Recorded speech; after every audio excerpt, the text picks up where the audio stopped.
Jo, folk, kaj ima, dobrodošli v nov video in danes je zelo poseben dan, kot vidite, je to že drugi video, ki sva ga danes objavila. Crazy, ne, res sva on the grind, tako da preden se ta video začne, bi rad naredil še announcement, da jutri v nedeljo, 8.1. pride en zelo fresh video in sicer prvi del trodelne serije, kjer bova jaz, Jure, pa en poseben gost, bomo v bistvu exposali passive income in zakaj to pač ne deluje. Več o tem boste videli jutri, tako da jaz predlagam, da se subscribate pa trnate on post notifications. Drugače v nobenemu videu ne rečeva, da ne se subscribate pa to naredite, ampak ko pa to rečeva, je pa res pomembno, tako da to res naredite. Zdaj pa dosti teh plugov, bom šli kar v video. Danes v bistvu bom šel sam čez par stvari, spet update na Logan Paula. In prva stvar, ki se mi zdi zelo funny je, da je v bistvu Logan Paul zbrisal svoj response, še zmeraj ima gor tisti podcast del, ki je naredil, ampak je pa zbrisal ta njegov initial response. Ne vem zdaj, kaj ne si mislim o tem, ampak ja, ni bad. Jaz mislim, da je pač skonto, da je res slab response bil, full enih lukanj je bilo, pač Coffeezilla je imel full bolj fair pointe. Zdaj pa bi vam rad pokazal še ene par updateov, ki so se zgodili, in sicer Coffeezilla je announcel basically, da bo včeraj je to objavil, da bi mogel biti, da bo v bistvu objavil response video na ta Loganov response video.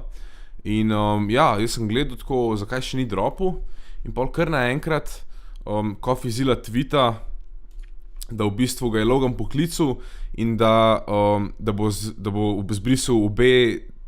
zbrisal oba ta njegova responsa in da je v bistvu tudi lawsuit dropil. In ja, kakor vidite tle na Twitterju, tudi Coffeezilla misli, da dela ta third response, ki ga bo pol on tudi vključil v svoj response, ne. Meni se to zdi čist fair iz obeh strani. Zdi se mi tudi fresh, da Logan skont, da te njegovi responsi niso bili the way.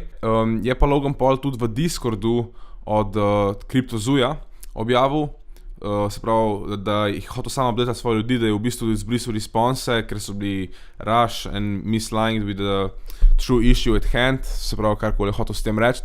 In je v bistvu tle pač povedal, da ga je klical in da se mu je opravičil, da je full thankful, pa da bo pač zdaj take accountability za svoje actionse, kar se mi zdi full fair iz njegove strani. Tako da ja, prvi tak solid move od Logana v celi tej situaciji. Še nekaj se je zgodil, če se spomnite tega človeka, to je v bistvu ta developer, ki je šel v Švico z to kodo te igrice, ki ima full criminal history. No, basically, tudi on je respondil na stvari, ki jih je rekel Logan v svojem responsu. Se pravi, če si bomo pogledali, on je v bistvu objavil je post na svoj Facebook in sicer preberite si, no, kaj piše, no, dajte na pauzo ali nekaj, ne vem.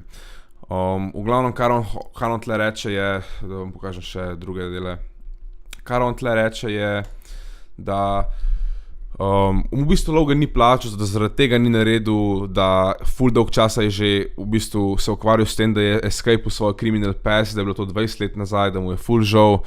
Edino to je dosti zanimivo, kar reče, secondly, I'm an investor and original CDO of CryptoZoo. The devs are still owed $1 million by CryptoZoo and 5% of tokens. I'm happy to share the GitHub, which shows it was indeed a heroic effort by over 30 folks.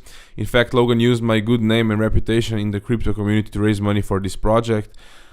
Se pravi, je Logan Paul lagal v svojem videu, ko je rekel, da je imel on samo 3 developerje. Jaz res ne vem, zakaj bi to lagal. Jaz tudi ne moramo verjeti njemu, ne, glede na to, da je on kriminal, ne.